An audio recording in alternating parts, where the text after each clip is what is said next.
Está começando o seu, o meu, o nosso Resumo com Bernardo, o resumo diário de investimentos, finanças, economia política, tudo que afeta o seu dinheiro e os seus investimentos. Vou falar sobre o dia de hoje, quarta-feira, 3 de junho de 2020. Quero te lembrar e, na verdade, te pedir para quando você terminar de assistir aqui o resumo, você marcar pelo menos 3 pessoas aqui nos comentários. Não custa nada para você, mas me ajuda muito a levar esse conteúdo para mais pessoas, para ajudar mais brasileiros e brasileiras a investir melhor no seu dinheiro e cuidar do seu patrimônio. Então eu conto muito com você e te agradeço já.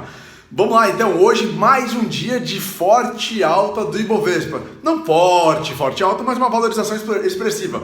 Ibovespa subiu 2,15% para 93.002 pontos. Rompeu aí os 93 mil pontos, cada vez mais próximo dos 95 mil e talvez dos 100 mil pontos. Que loucura, que otimismo é esse na Bolsa Brasileira e nas bolsas internacionais também. O IFIX, Índice de Fundos Imobiliários da B3, subiu hoje 0,95%, dólar caiu forte, caiu 2,44% para R$ 5,09. Daqui a pouco vai romper a barreira dos R$ 5, caindo para 4,90 talvez, vamos ver.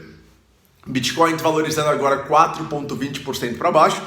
Bolsas americanas, S&P subiu 1,36%, Dow Jones subiu 2,05%, Nasdaq subiu 0,78% positivo.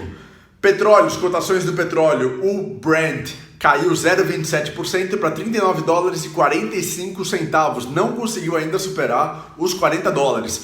E o WTI, o petróleo americano, caiu 0,87% para $36,66, também não chegou naquele patamar dos $40 que eu falei para você no dia de ontem, que é o mínimo necessário para extração, produção, refinamento de petróleo nos Estados Unidos ser economicamente viável para os produtores americanos.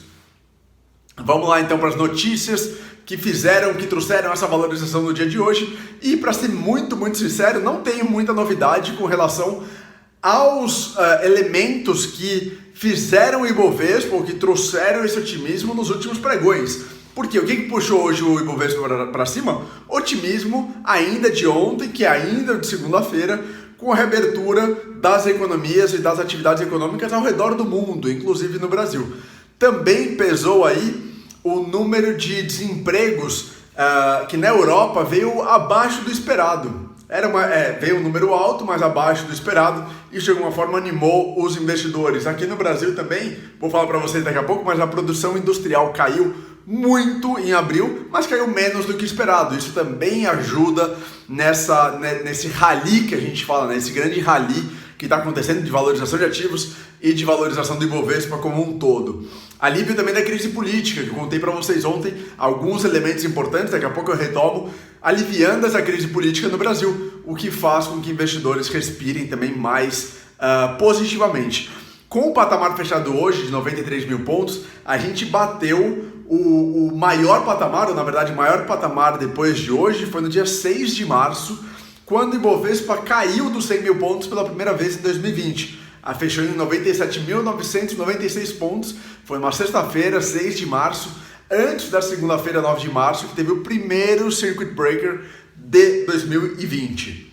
Esse foi o fechamento lá de março.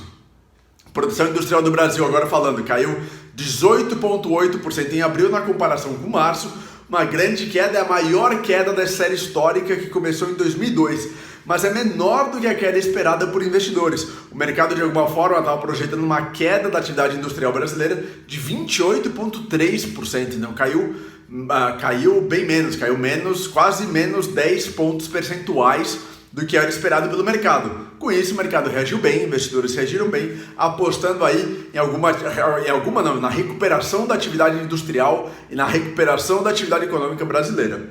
Dólar foi a 9ª queda em 11 pregões, uma queda muito forte do dólar. Sempre volto aqui a relembrar para você, né, que chegou a ter o dólar a R$ 5,95, achando que ia bater R$ 6. Eu fiz enquete aqui no Instagram, falando, olha, quando que vai bater R$ 6? A gente fala, vai bater hoje, vai bater amanhã, vai bater semana que vem. Nada disso, recuou forte. Agora quase caindo para abaixo dos R$ 5. Hoje o que puxou é que o Tesouro Nacional anunciou que vai fazer uma grande emissão de títulos em dólar. E com isso, com mais dólar na economia, e com mais oferta, a moeda acabou caindo no dia de hoje. Queria falar que a cotação de hoje é a mínima desde final de março. Então a gente está nessa cotação agora, voltando para o final de março. Um ponto importante é que a queda não tem tanto a ver com fluxos, tá? Não é que necessariamente houve uma grande entrada de dólares no Brasil, uma oferta maior comprando real para investir no Brasil. Não, é mais expectativa mesmo, algumas intervenções do Banco Central e hoje esse anúncio do Tesouro Nacional. Protestos nos Estados Unidos continuam mais uma noite. Teve mais uma noite de alguns embates entre manifestantes e policiais. Alguns governadores e prefeitos têm feito restrições de circulação ainda mais rígidos, reduzindo os horários de circulação nas ruas. Mas tudo o que tem acontecido nos Estados Unidos, repercussões em outros países também de protestos, crise política aqui no Brasil, protestos no final de semana, nada disso afetou o mercado financeiro até o momento, pelo menos. A análise de alguns especialistas é que só vai haver um impacto no mercado financeiro caso haja um impacto na atividade econômica. Ou seja, se empresas fecharem, se indústrias fecharem, se as pessoas não forem trabalhar, se houver algo dessa magnitude, aí sim a bolsa começa a sentir, porque o resultado das empresas começa a ser afetado. Até agora, com tudo o que tem acontecido, nada afeta empresas e mercado financeiro, e o mercado financeiro continuou subindo, continuou no rally aí de alta, apesar de todos esses protestos. Crise política no Brasil, tudo que eu falei sobre aqueles 4 pontos de alívio de ontem, né? Celso de Mello, que não apreendeu o celular do Bolsonaro, emendas aprovadas bilionárias do Bolsonaro para partidos do Centrão, redução da possibilidade de impeachment do Bolsonaro, encontro do Alexandre de Moraes com o ministro da Defesa, Fernando Azevedo e Silva. Tudo isso continua contribuindo para o arrefecimento e uma tranquilidade maior, um alívio na crise política brasileira. Porém, contudo, todavia, no próximo final de semana, existem algumas manifestações marcadas em todo o Brasil contra o governo Bolsonaro. Preocupação é que haja alguma elevação da tensão a partir do final de semana. Bolsonaro já disse que não quer que os seus apoiadores participem dessas manifestações, ou seja, não quer nenhum tipo de embate ou de confronto entre os seus apoiadores e os contrários que vão protestar. É uma sinalização importante do Bolsonaro para não ter violência nessas manifestações. Mas vamos ver o que pode acontecer. Emprego nos Estados Unidos. O relatório de hoje mostrou uma perda de 2,76 milhões de vagas de empregos em maio. Abaixo da expectativa do mercado, investidores também reagiram bem. Hoje teve um IPO, uma abertura de capital de uma empresa na Nasdaq, que é a bolsa de tecnologia dos Estados Unidos, foi da Warner Music. A terceira maior gravadora do mundo estreou hoje com forte alta, valorizou só hoje 20,40% dos seus papéis e levantou 1,93 bilhão em seu IPO. Importante, interessante que talvez essa retomada de IPOs, mais empresas interessadas em abertura de capital, é um dos indicativos de que a crise pode estar ficando para trás. Vamos observar.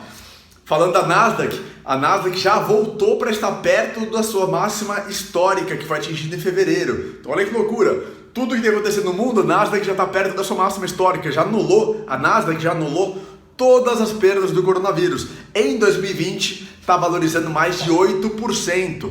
Grande salto aí de valorização, grande retomada das suas ações e do índice Nasdaq de forma geral.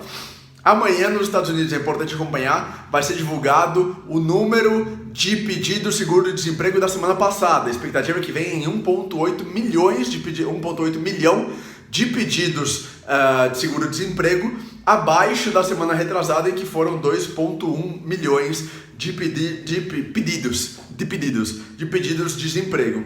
E o petróleo hoje deu uma recuada na sua cotação, porque a expectativa é que a Arábia Saudita e Rússia ainda estão conversando aí sobre manter ou não o corte na produção.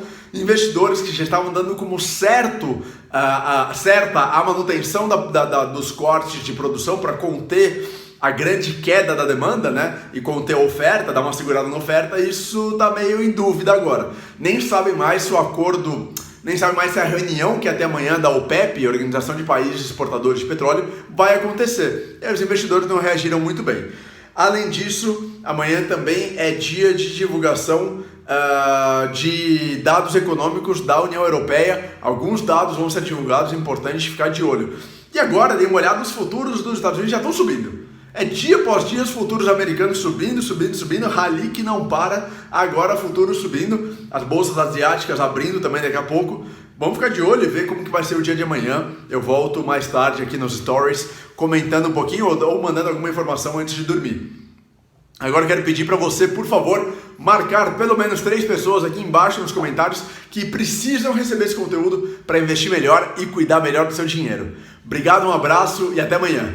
Tchau!